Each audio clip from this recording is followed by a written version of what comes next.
Hey everyone, hope you're doing well. Today on Collection Lessons, I want to talk about mortgage versus rent. This is part of my Collection Lesson series. Anything I say in this channel is not anything advice, and let's get into it. I know this is a very anticipated video. It took me a while to get through all the calculations to show and share everything that I want to share. Some stuff is, of course, changed a little bit numbers-wise, just because it's very similar to my personal situation that happened. I had a mortgage for 5 years, and I rented before, and now I'm renting now, and I'll show you kind of the idea plan. And kind of a two-part thing. So this one is mortgage versus rent. A lot of people, and including myself, got told when we were very young, if you're paying $1,300 rent, why not pay a $1,300 mortgage? At least you're building equity. True, but there's a lot more that goes with a mortgage than just the numbers. I know a lot of people are numbers based, so I'm going to get into numbers, but I wanted to add a few notes to this whole calculation stuff. First is inflation is removed. So in another video I say how housing is basically the same as inflation, 2 to 3% APR every year. Housing is a decent store of value. It's always deteriorating, which is fine. You just got to keep the upkeep, and that's kind of the hidden caveat to the whole situation of ownership. But I remove inflation, so just kind of think, a $200,000 or $300,000 house. Imagine that same house, down the road in 25 years. Pretend it's $200,000 to $300,000 the same, right? With that, I also removed it from the rent side, right? Because rent always usually goes up. Same with a mortgage, and that's because the way that the dollar is. They both go up, at the same time. So I say, from the house, from the TCO, which is total cost of ownership. I use that in my numbers and everything. As well as the average mortgage rate is about 2.5%. I know it's a little bit low right now. When I got it, it was a little bit higher than this, but overall, let's just pretend that it's that for 25 years. The graph here on the bottom is the percent. The time. Inflation is that thing that right here, as well as, remember, housing is a market, so it's gonna go up and down around that inflation number, right? A house can be overpriced or a house can be underpriced depending on the market, right? And that's that's basically your supply demand type thing, where you create these waves and these ripples. You can buy at the top and sell at the bottom, or bottom top, whichever. But generally, if you hold it, the trend is basically up because of inflation.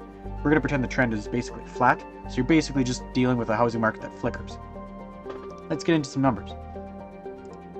So the first thing I want to share is a down payment. Now, usually with down payment, it's about 5 to 10, 15, 20%. I know people want 20% because they don't have the CMHC stuff that you have in Canada, which is basically that insurance. So the down payment in this case is $25,000.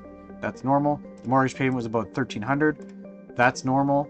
On a house, that's $300,000. Now, most people, they look at this once and they forget about this, whatever. Or they just, think about it and they think, well, some of it goes to interest, some of it goes to principal. This is basically what mine was, going to interest and going to principal. So with a $275,000 house or mortgage, with the down payment, taken off the $300,000 house, you can see where I'm starting. This much goes to interest, this much goes to principal. And then basically, this much gets added to your principal, and then you pay it off like that. And then the next month looks like this. So interest gained is that much, your principal comes off. There's your interest on this one, and then you pay it off the principal, and it continues on. I know it's a little bit backwards if you want to think of it like that, but that's kind of how that works, right? So every month you're gaining equity, and every month you're paying interest. This is basically going to equity, going to interest. Continue down for 5 years, you'll pay about this much in interest, right? And you'll pay about this much in equity. They're about the same in this case. Some cases they're more, they're less, whichever. This was my situation for 5 years. So at the end of the 5-year term, 236-ish, was about the mortgage at that time. So everyone says, well, great, look, you have 40K equity. You wouldn't have got that if you rented for $1,300. Ideally, yes, if you look exactly at the mortgage number versus rent number. However, there's the whole thing of this side of things that people don't talk about. It's called the total cost of ownership. So this right here just shows how much was equity, how much was mortgage. That's those numbers below.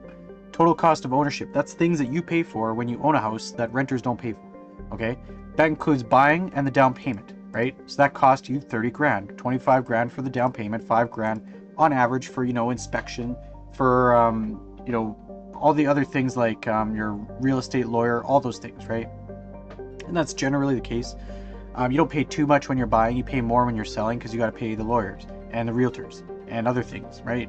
But these is basically like title getting and everything like that. That's what that is. So that's the buying part of it. The selling part is when you actually sell, and that's how I guess you get your profit out, right? Your equity out. So in order to get that equity of 40K after 5 years, I got to pay 15K to get it, right? So that's a minus, right? So it's 40K, let's say, minus 15K is 25K. That's quick math. You lose 15K on selling. So you could say, well, my house is worth this much. It is, but remember, when you sell, you're going to be taking that hit. Other things, such as cost of renos, maintenance, and everything, these are things that a homeowner pays for that a person renting does not. Taxes, property taxes. So in here, it was about $233 for 5 years was my property taxes. House insurance was 100 times 60. 60 is the 5 times 12, which is a year, 60 months. So that's $100 was my house insurance. Okay, I made this more clear over here now.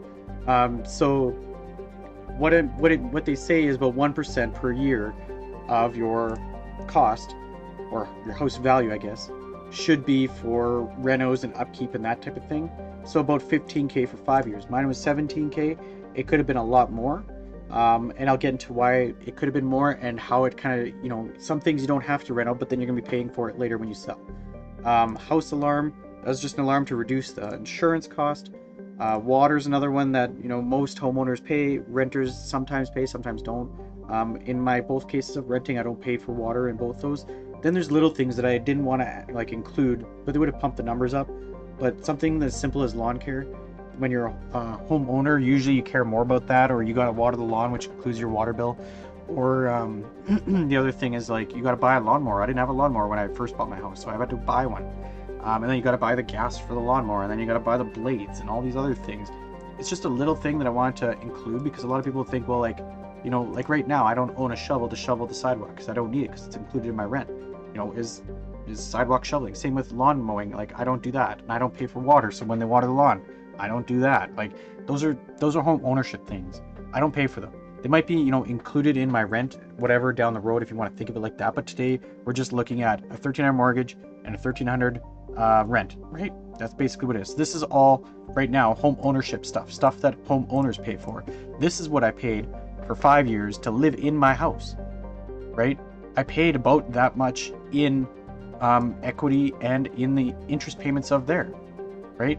So it's it balanced itself out. So really I was paying more than this $1,300 with the total cost of ownership. I was also paying this divided by 5 years, which we'll get into that in the next move over. But these other things I didn't include. Gas, which is heating, and it's natural gas where I live. Electricity, usually everybody just pays that because it's a very big variable that could happen, right? People could have huge electricity bills, but depending on what they use. So that's basically what I want to go over with the total cost of ownership is these things. Now, if we put those into numbers, if you sell your house for X amount, how much do you get back? This means equity minus this as well, right? So if I sold the house for $300K, I still would have lost $28,000. Still, that would have been out of pocket. I would have paid that out of pocket. That's how much I lost. That's equity minus this that I, basically financed the total cost of ownership over the last 5 years that I paid for gradually. That's how much I would have lost if I would have sold it for exactly what I bought it for 5 years later. That does not include any sort of inflation numbers, percentages, nothing to do with the house value going down or anything. That is upkeep. These are things that you're never getting back. These do not go into the equity. They're useless, right? I'm not saying property tax are useless, but they're useless for building equity. They're not included. The problem is I sold it for $265 because like I shared on that other graph, it's a market. And sure, I bought, up here and sold closer down here. That's unfortunate. I couldn't control that depending on my life circumstances. That's just how it was, right? And you never know when it's going to go up. You never know when it's going to go down, right? It's just how it was. So you add that problem on top of the problem that I was already having, which was basically paying more. I was paying the amount of mortgage, plus I was paying the total cost of ownership of things breaking, washer, a dryer, the water heater went, the deck was rotting. I didn't do the shingles, but that was also included in why this came down in price, right? Why this came down in value. Usually when you get a house, it has decent shingles or you don't have to replace them. These ones had to replace by the next year, but I didn't want to pay for them.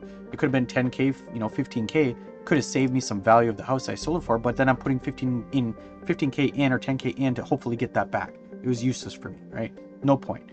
Now, if I compare what all happened, right, with the whole sum of total cost of ownership plus the mortgage, if I compare that just to renting at what I was renting before, $1,300, just the total cost of ownership alone, I would have saved myself 91 grand.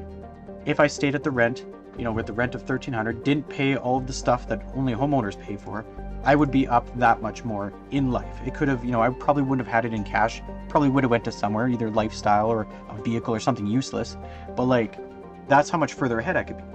Now, if you include that with the total loss on the house, of how much I actually lost on the house because I sold it at 265 instead of 300 that I bought it for, that's just how much I'm actually down. I'm actually down 155K. So if I would have rented for those 5 years, I would be actually in a better position financially at 155K ahead of me owning that house with a mortgage and fighting the mortgage interest and fighting the whole total cost of ownership and everything. Now, if I continue on and look down, I was basically, if you want to look at this, renting from the bank, I'll call it mortgage.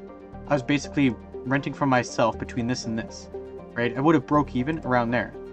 And if you kind of want to look at those numbers, I have it here. So I had a 1,300 mortgage, but the mortgage plus the total cost of ownership was basically costing me $25.88 per month. And then because I sold, it was actually more so like this at the end. So I was paying $3,600 to live there, not the $1,300, that everyone's like, well, $1,300 rent and $1,300, is $1,300 rent and then $1,300 mortgage is like, why not just pay the mortgage? There's a lot more to this. And this is what dragged me down financially. Because, with Dave Ramsey, with the whole 25% of your housing should be like your budget, right? You don't spend more than 25% of your paycheck after taxes on your housing. Well, this, and then you double it. Well, now I'm in the 50%. And then over time, and with the total loss, I was like in the 60, 70, 80% of my budget was going to housing. It's going to my house. And that's why I was house poor. And this is why, you go back financially, is because you don't talk about these things. You don't look at these things. Oh, it's just, part of owning a house. Yeah. And look at this. If I just did the $1,300 of rent, if I invested the difference of total cost of mortgage, I'd be investing this every single month. This is with it saving. This is with it saving with the difference of sold and everything. If I just had saved the difference of total cost of ownership and sold, if I just saved this difference on top of, what it mortgage 1,300 and rent 1,300, I would be this much more ahead in life. If I just saved. If I rented for 5 years and saved that. A lot of people can't do this. This is what you should be doing, in my opinion. Housing and investing in something, either a business or stocks, crypto, whatever you want to call it. Investing in something that has equity, guaranteed equity, basically, right? Because people think, well, there's the whole left side of, you 1,300 mortgage, some of it goes to equity, but the whole total cost of ownership is pure burning, basically cash to live, right? This isn't building equity. This is maybe maintaining value, maybe, but this is just part of home ownership, right? Taxes and insurance are part of home ownership. So that's what I wanted to share with this video, is fighting a mortgage with, financing. A mortgage is financing, if you want to be truth about it. A mortgage is financing your house. Why would you finance a car? Why would you finance anything? Why not just pay cash? If I would have rented, for twice the amount of time, this is 5 years. If I would have rented for 10 years, this would be over 300K just by saving, not investing, just by saving. Therefore, and I'm going to go in another video, that you could actually own a house just by either saving. Also with investing, you can, compound the crap out of it. But look at this. This would be like, I could have bought a house, right? Instead of the mortgage for 5 years, and then, if I had the mortgage for 10 years even, I could have owned the house in 10 instead of a 25-year mortgage and not, being house poor and everything. So I hope that this video makes sense. I hope it makes sense with these over here. This is how much I was actually paying to live in there with the mortgage and the, financing of everything going up, and everything being broken and deteriorating type of liability that people call a house. And then after it's sold, and this is really like, if I just invest the difference, I'm going to be way further ahead. And that's what I want to show in the next video, how to own in 10-year plan. This is my personal plan. I do believe in owning a house, of course. Could I just rent for my whole life? Sure, but I want to have a house. I want some exposure to housing, some market exposure, right? So I wanted to share that with this video. Hope it makes sense. I know there's gonna be some comments, whichever, send them. Let me know what you think. This is based on true numbers. This is like very similar to my situation that happened. And I hope you guys think about it, because renting at 1,300 and a mortgage at 1,300, completely different. Could throw your percentages off whack, which affects other areas of your life, which can drag you down emotionally, financially, everything. So I want to share that with this video. Thank you, and talk soon.